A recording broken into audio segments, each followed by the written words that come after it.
In order to do that, we have to learn to avoid this thing. The boss says something to you that you don't really like. The coworker says something that you don't really appreciate.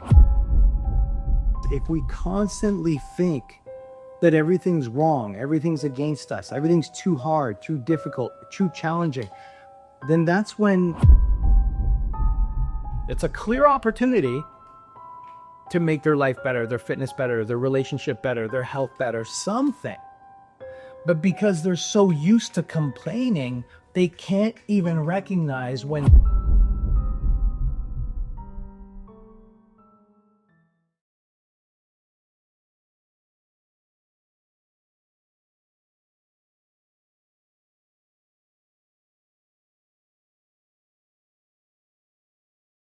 everything that we share here are things that we've either learned or things that we've learned and that we do, or things that we do and we try to process into something better or greater in our own life. Now even though we're here teaching, we're still students. We're everyday students of this journey of living better, of feeling better, of looking at our lives like it's something we want to improve on, not just for ourselves, although that's important too, but also for the people that are around us, our friends, our families, our coworkers, our relatives, anyone who we associate with.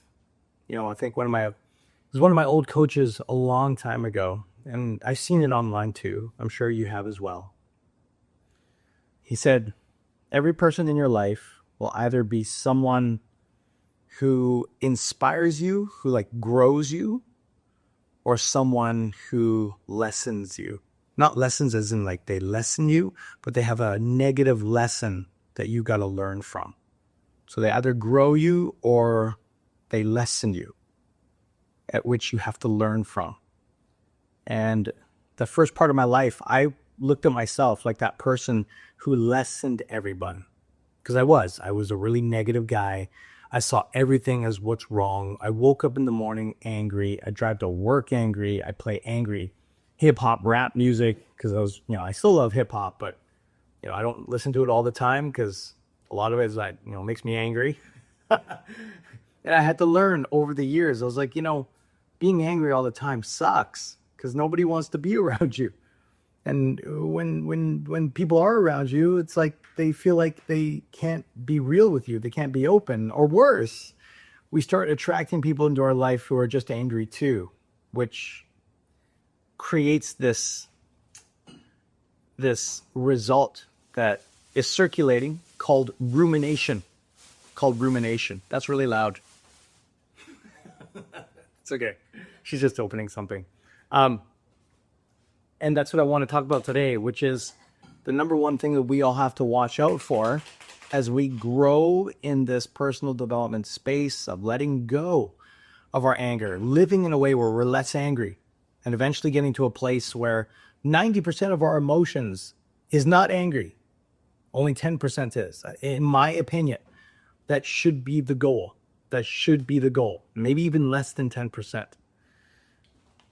In order to do that, we have to learn to avoid this thing, rumination. Now, what is rumination? What's it all about? What does it mean? Well, let me give you my understanding of it, and then you can look it up on ChatGPT, you can look it up on Google, however you like. But basically, in a nutshell, what rumination really means is taking an idea, something that is negative. So it makes you depressed, sad, angry, upset, fearful, whatever it is you want to call it. And it's basically talking about it. So what ends up happening is it creates a spiral effect. What that spiral effect is, we might start off with something small. I should have drew it the other way. A bad thought. But then we keep talking about it and it makes us feel worse. We're talking about it, makes us worse. Keep talking about it. And then eventually it becomes this all-consuming thought where all of our attention goes right here. It eats up most of our thinking, our feelings, our day-to-day activity. We start carrying this heavy weight around us all the time. This is horrible because a lot of times when we look at our problems in the beginning, not at the end. But a lot of times, most of our problems are relatively small. You know, somebody cuts you off on the street, runs a red, doesn't hit you, that would be a bad day, but runs a red. Now, it gives you a bad look when you're walking by them, accidentally bumps you when you're at the grocery store. You know, the boss says something to you that you don't really like. The coworker says something that you don't really appreciate. In retrospect, that's it's a small thing. You didn't lose money, you didn't die, you didn't get sick, nobody that you care about was gone. You didn't lose your car, your home, your income, most likely. When it's this small. Well, what rumination says is that if we can continue to think about it, we continue to talk about it, we go and complain to our friends, to our family. Oh, you know what this guy did? He did this, she said that. Oh my God, they're an idiot, they're a whatever, all that does is it grows the problem in our mind. And what rumination says, and this isn't just, again, side note, this is not my stuff. This is science-based. This is neuroscience. You can look up the definition of rumination online, look up the research yourself. But what neuroscience tells us is that if a person is in this habit of taking small problems and talking about them until they get bigger in their mind, small problems, talking about it until they get bigger in their mind, and they keep repeating this process daily, what ends up happening is the mind becomes wired up to constantly look for what's wrong. And this is the place that we don't want to be in, because if we constantly think that everything's wrong, everything's against us, everything's too hard, too difficult, too challenging, then that's when we start creating the identity of things like, well, you know, I wasn't meant to do well in life, or life's just against me, or everyone's against me, or, you know, everybody else out there has it better than I do, or I didn't have the breaks that he or she did, or, you know, I got screwed on the game of life. My brother or sister got all the good looks and I'm ugly, or, you know, and I'm not saying me, I'm saying that's what I've heard, or, you know, Helen's laughing at me because we've heard that on so many occasions. And, you know, we got respect for people that go through it, but man, if we got $1 for every time somebody said that to us, right?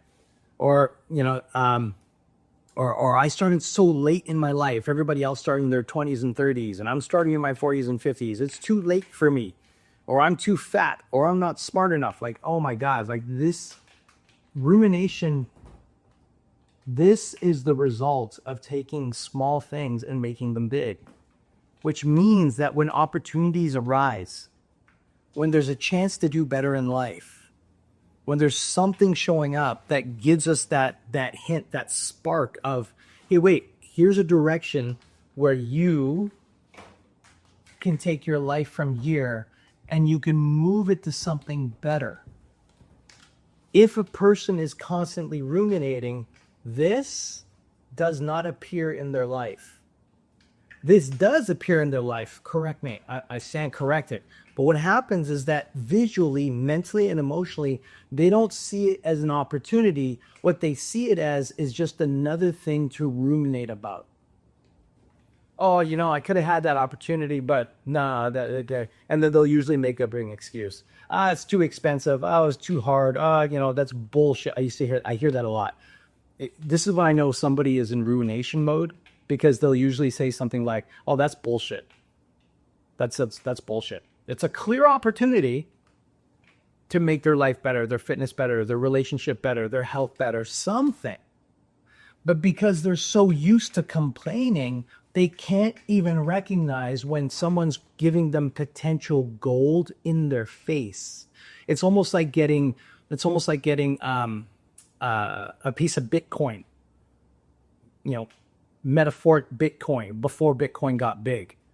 Like if I asked you right now, if you can get Bitcoin for $1 or $100 or $200 today, knowing that it's worth over $100K right now, if you were able to get it for $100 or even $1,000, would you scrape up the money some way, somehow to get that piece of Bitcoin, knowing that it's going to grow that big? Well, yeah. But people who ruminate all the time, they don't look at opportunities that way. They look at it and they go, oh, but it's still $100. I can't afford that. Oh, it's still $1,000. I can't afford that. Even though it's a guarantee that they could sell it for $100K. People who ruminate cannot take advantage of opportunities. And that example was financial. But isn't that the same way that we all play that out in life? Oh, there's a better relationship here. But you know what? I'm going to screw that up anyway. Or that person's going to screw me anyway. Oh, there's a fitness gym here. Oh my God, they just opened up. It's 5 minutes from my house. Before it was like half an hour. But you know, I've always been this way. I've always been fat. I've always been out of shape. I've always been like this way.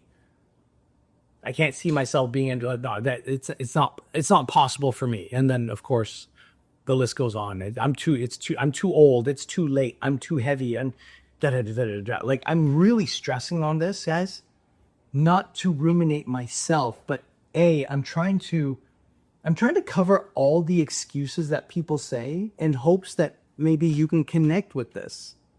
And B, I'm trying to help you remember what this scenario looks like of what happens when someone ruminates too much, that they can't see opportunities when they show up. So I've harped on this whole problem of rumination. How do you get out of it? How do you get out of it? Well, there's two key things. There's two key principles in mind that I want to share with you today. And again, the goal is of sharing this.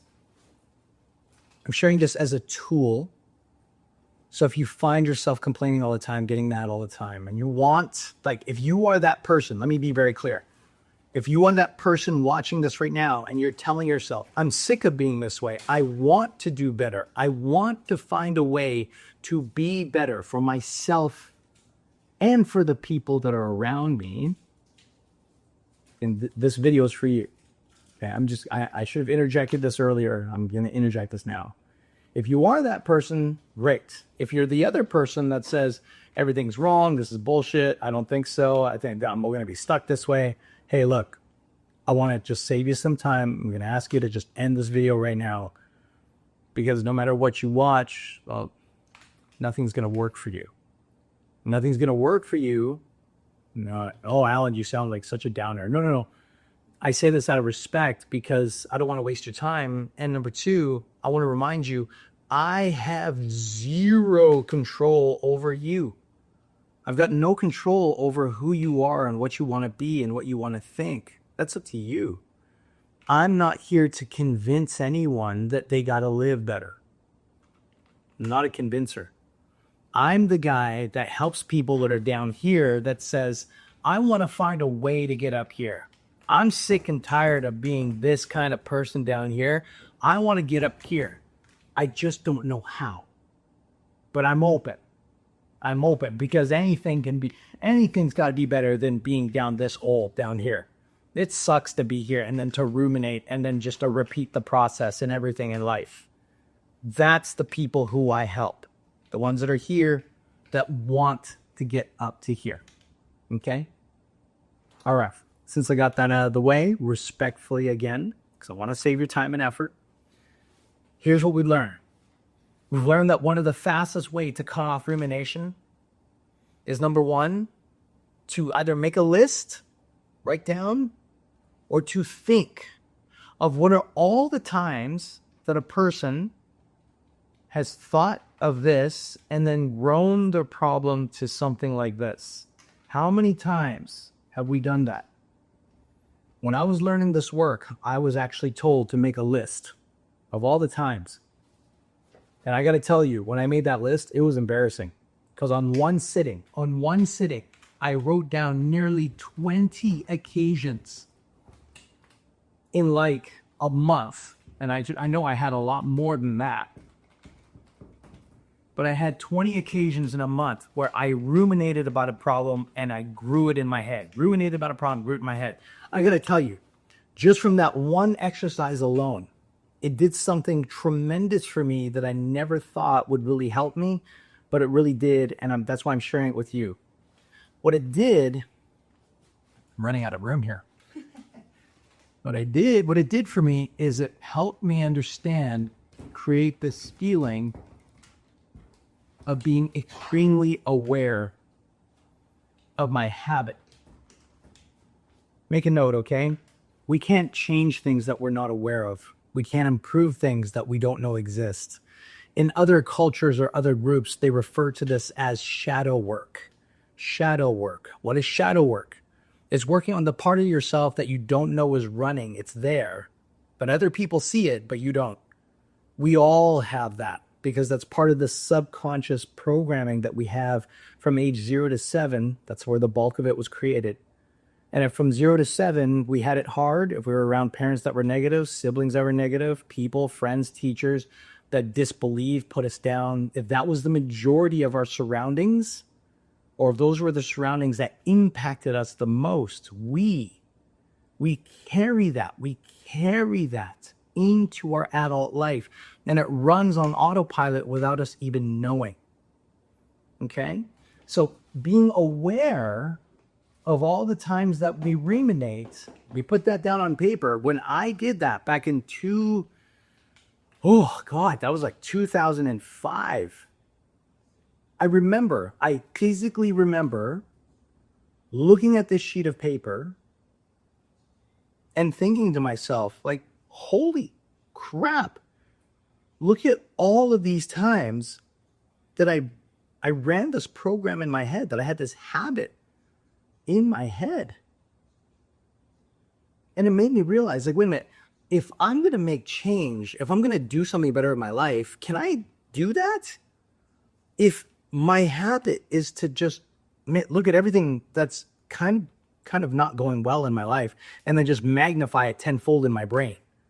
So it looks like I'm dealing with a mountain that I got to climb when really I've just got this little anthill I have to get over.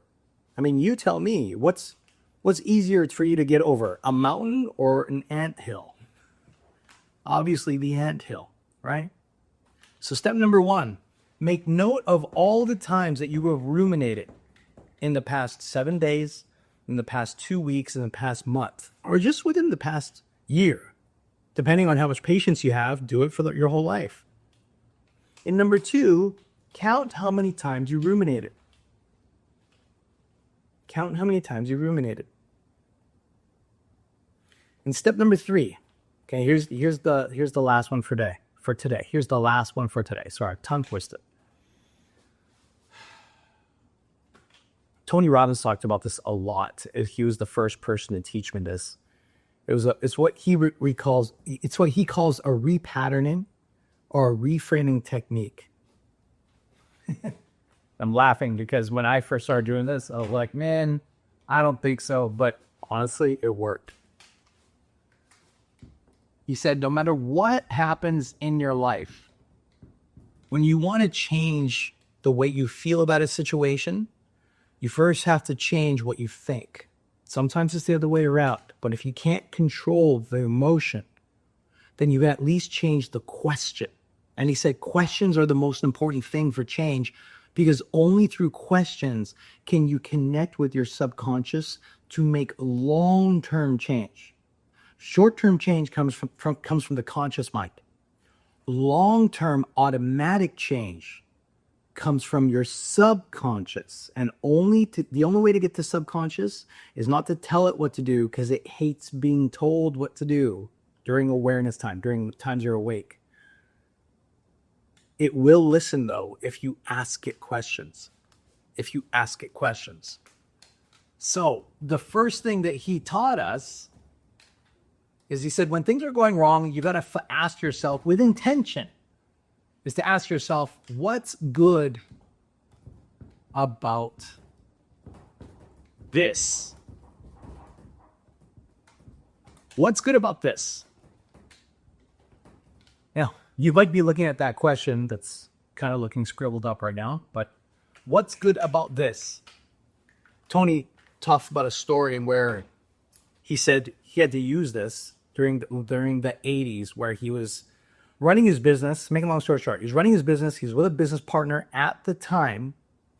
And what he says is that the business partner ran off on him and took $250,000 from the company. Just grabbed it, took it, ran off, disappeared. Tony's like, where the hell's my business partner? And where the hell's my money? And so he's talking about this story, and he said, during that time in the 80s, like $250,000 is, I don't know how much now, probably a couple million now at least, right? Like it's no small change. It's a lot of money. And what he said was that during that time, his business, because his partner took off with the money, his business was about to go bankrupt. He was on the verge of having his doors closed. All his marketing and advertising, which back then was newspaper, television, TV commercial, there was tens of thousands of dollars going out every week. That was all about to get shut down. He had no way of paying his bills. His house was about to get repossessed because he has no money. He has no money. Like everything he worked for was about to get thrown out of his hands. And so he said one time when he was there, he was so scared. And he was alone with his ex-wife at the time. And he just looks at his ex-wife and he's like, I don't know what we're going to do. Like, I'm paraphrasing here, okay? He's like, I don't know what we're going to do. And his wife looks at him and is like, I don't know what we're going to do either. And they just start hugging each other. And while they're hugging each other, they're just trying to comfort each other, knowing that they are days away from losing their home, their business, their life, their everything. The first thing as he's hugging his wife is his brain clicks in from something he learned, and instantly he starts asking that question. What's good about this? You know what's really interesting? What Tony described is that at first, when he started asking that question, at first the answer was really like frivolous. It wasn't really that valuable. It was like small crumbs, chump change, if that's what you want to call it. I'm going to draw a little circle here as like to the answer of what's good about this. The guy just stole all my money. And the first answer his brain gave him, he's like, well, the guys took the money. At least he's living good. Okay, he's living good. And then he asked the question again, what's good about this? And he's like, well, at least, you know, he took my technology, took my books and tapes, and now he's apparently remaking them like it's all his own. Oh, at least he's using my stuff. Like, really, like, out of the box. Like, what the hell? Like, you know, you hear these answers, and you're like, how's that going to make your life back, man? Like, but again, Tony didn't stop. He's like, what's good about this? And then he answered it again. What's good about this? He answered again. And eventually, he asked this question so many times where eventually he figured out, okay? Like my felt pen started to die out here. Let me use the blue one. But he figured out how to not only get his $250,000 back. Let me write that down here. $250K. Not only did he manage to get that money back, but within the next 14 months, he managed to figure out how to get his business back to over $1.2 million by the following year. By the following year, you guys. Now, again, I'm paraphrasing the story. There's more details to it. You can look it up online all you want. It's everywhere. It's been around since the 80s. It's no secret. But my point of this story is, look at this. This is rumination. This is reframing the question. What do you notice that's similar? What's similar is that in rumination mode, if you always think about what's wrong, it magnifies.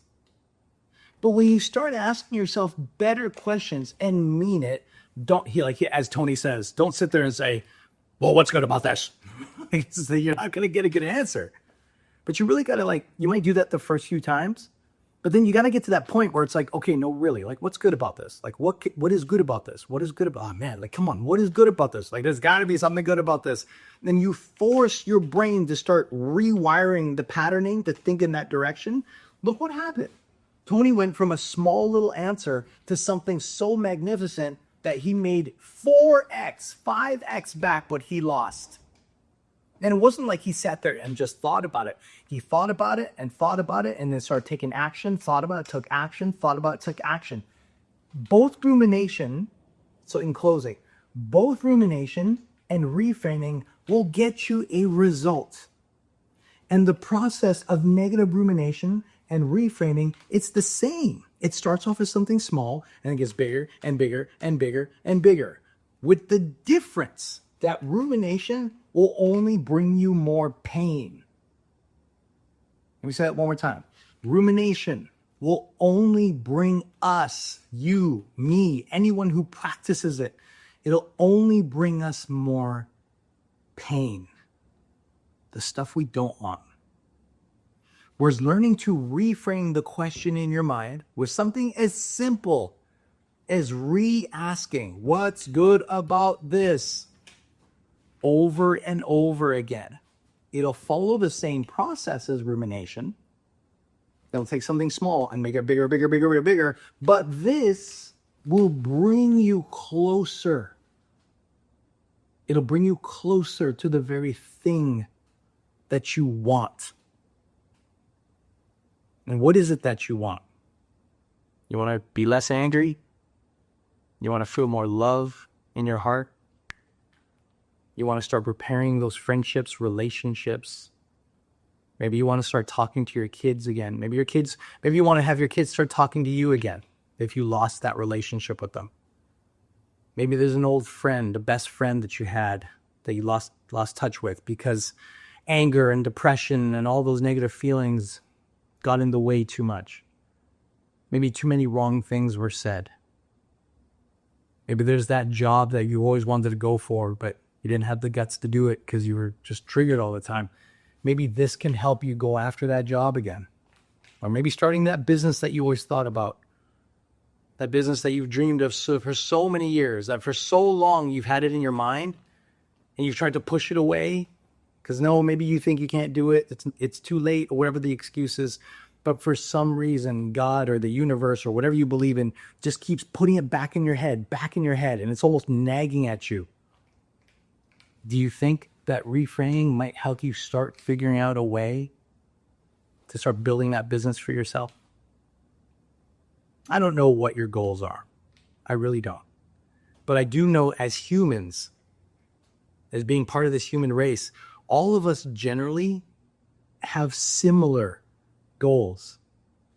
And they all relate to almost the same thing, which is wanting to feel accepted, wanting to feel like we're important, and wanting to feel that we're loved. No, Alan, no, you're going a little too far here, buddy. I don't want to feel loved. I want to feel respected. I want to feel powerful. Powerful. Yeah. Well, why do you want to feel respected and powerful? Because it creates a version of love that you probably didn't get during your childhood. So in closing, I want you to think about that. Number one, are you that person that continues to ruminate? And if you are, cool. I'm not here to judge you.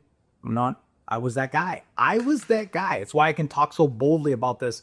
I lived like that for the first 24 years of my life. That's a long time to be a ruminator. You know what I mean? And I just learned that's just not worth it. And number two, I've also learned to live my life this way, where I constantly reframe. So if you are that person that's done with ruminating, is this a process that you can start to follow? Not for me, but for yourself. And number three, are you the type of person who can commit to something this simple until it starts to work for you in your favor, to your benefit? Because I promise you, it will. As long as you don't give up when it's too early. I hope that helps. I hope that you have a little clarity on how to break that pattern of constant negative thinking and bringing more negative stuff into your life. And I hope this gives you a little insight on how you can start making changes to improve your life situation, your communication, the way you feel in yourself, and the way you feel around the people around you that you care about the most. I really hope that helps. Questions or comments, please post them down below. We're always open to your feedback. Enjoy the rest of your day. We'll see you on the next call, okay? I'll talk to you soon.